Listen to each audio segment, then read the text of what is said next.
So you guys are out there kind of front and center. Everybody's looking at what you're doing. Everybody's got a comment on what you're doing. How do you stay focused, and how do you block out kind of just the criticism that just unfolds, especially in today's society with social media and with just all of the attacks coming at you from every single angle? You talked about just a little bit, but how do you tune that out and stay focused, and really, what drives you? I should ask you that question. Honestly, like, she got attacked just like Ron did in Florida. And she didn't back down. She held the line.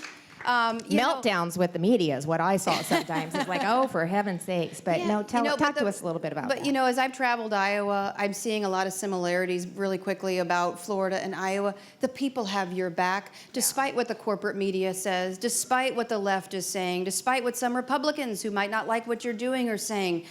The people, at the end of the day, want a restoration of sanity. They want common sense. They want truth. And they want somebody with a backbone and who isn't afraid to stand up. They are so tired of people caving. Tell them what you're going to do, and then go do it, right? Common sense. It's so easy. They make it complicated, I think, sometimes, and we don't need to. Yeah. Don't you feel like that's a novel concept? Yeah. Like, you're a rarity, you know that? Yeah. Like, you and the governor. Like, you see so many politicians that go out and they wax poetic and they say they're going to do all these wonderful things, and when they get up to places like Washington, D.C., they go rogue, they go native, they care more about what's happening in the Beltway press than staying true to their convictions and what they told the people that they would do. And that's why your governor is so impressive and so well respected in your state. And that's why Ron is receiving, I think, the praise across the nation that he's doing, because at the end of the day, you're doing what you know in your heart is right, and you're backing down, and the people appreciate that. So how do I handle the criticism? We'll see how the end of this day turns out, right?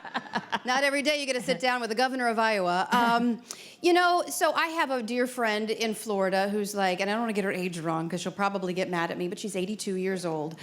83, 82, round down, 80 years old. And she is a dear friend and adult, and she was friends with Margaret Thatcher. And she had the opportunity to ask Margaret Thatcher that very same question when she asked her, how do you respond to all of the negative criticisms and everything that you get? And I'll try to get the accent right a little bit, but she said to my friend, and my friend's name is Gay, and she goes, "Gay dear, I don't read it."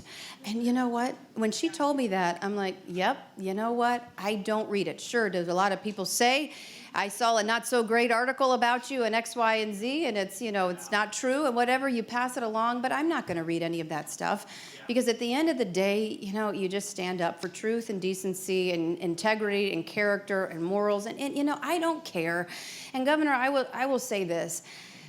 I have a very unique perspective on life. Many of you might not know my story. Maybe some of you do. You talked about at the top about being a cancer survivor. Well, there was a time in my life where I didn't know if I was going to see my kids graduate from kindergarten, let alone high school. And I was able to beat that back, and I had some really long, difficult battles. As a matter of fact, I remember, and the governor was getting criticized for doing this with me, but I remember every single chemotherapy appointment that I went to, and there were 6 of them, and they were long, and they were very hard, and I had to wear this dumb cold cap on my head that was like an ice cube. You're like in an igloo for 6 or 7 hours, and he held my hand during every single one of them, and he never left my side. And I'll tell you what, when you go through something like that, and you're in the middle of the night scared and you don't know what's going to happen, and you crawl into bed with your kids and you're getting hope for tomorrow that you can have some more time with them, and then you realize that God has given you more opportunity to be able to live. When you're given that opportunity in life, what do you do with it? Do I care what a headline says? No. I care about protecting the innocence of my children and your children.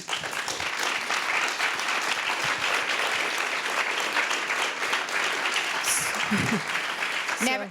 As long as I have breath in my body, I will go out and I will fight for Ron DeSantis, not because he's my husband, that is a part of it, but it's because I believe in him in every ounce of my being. If you want somebody to go up to Washington, D.C. to clean house, to be able to put this country back on the trajectory where we are talking about our rights coming from our Creator and our government being put in place to protect our rights that are ours, he is the man to do it. And if I have to crisscross this country, I'll do it.